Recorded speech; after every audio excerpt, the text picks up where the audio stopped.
6:45 now. We're back, and we told you we're all over the countdown to sequestration here in Hampton Roads and in Washington, and now we show you. Senator Tim Kaine is up early to talk with us live from Capitol Hill. Senator, thank you so much for joining us. You bet, Katie. Glad to be with you. Well, you're not in Newport News with the president today because you obviously have a lot of work to do there in Washington. Yes. House Speaker John Boehner said earlier he's waiting on the Senate. So are we going to see a vote tomorrow?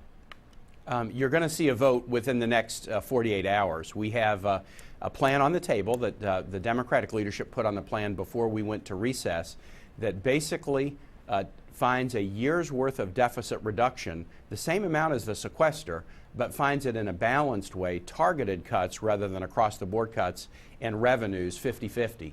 And then what that would do is get us through year end. We're writing the FY 2014 budget right now. I'm on the budget committee and we have a meeting today.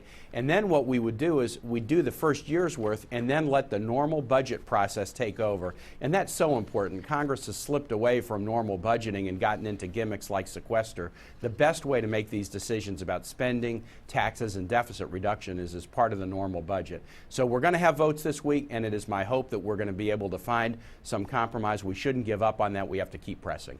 Now, Senator, in the middle of this decision-making process, President Barack Obama is making a trip here to Hampton Roads. He's going to be in Newport News, and Republicans keep calling his trip a campaign stop. What's your reaction to that?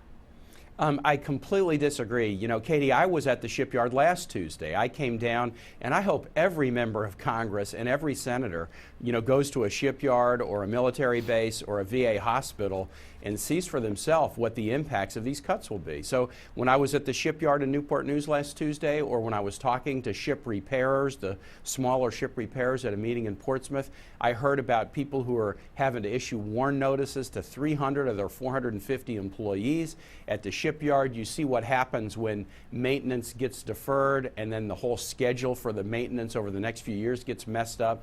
We can't afford to jeopardize our economy, jeopardize people's jobs, and weaken our national security because Congress won't work together. So when the president goes, and he's going to have Congressman Scott and Congressman Ridgel with him, what it does is it shines a spotlight on the real consequences of congressional gridlock, and I hope that will create a sense of urgency to find a solution. Now, Senator, everyone is focused on sequestration hitting Friday. But to clarify, will the cuts hit immediately, or will they happen by the end of the month or kind of filter in? You know, there will be some that will be effective immediately. So there's already companies that are issuing warn notices to employees. The DOD, just one piece of sequestration is furlough of DOD civilian employees. 90,000 in Virginia are going to get furloughs that could start as early as the end of March, and they could be furloughed as often as once a week for 20 weeks. Now, these are employees, I mean, as an example, I was at an Army hospital at Fort Belvoir that treats wounded warriors about 2 weeks ago, and the wife of a wounded warrior said to me, "Hey, my husband's nurses are DOD civilians. Their you know, strong care is part of the way that he's going to get back to health, and are they going to get furloughed?" This is a big deal, and there's no reason we should let March 1 come without finding a path forward. The elements of the compromise have been on the table for 2 years. I think the right thing to do is find targeted spending cuts and find revenues as well so that we can reduce the deficit but do it in a smart way. All right, Senator Tim Kaine live in Washington. Thank you so much for joining us today. So many people on edge because of sequestration, hoping Congress can reach an agreement soon. Again, thank you. Absolutely, Katie.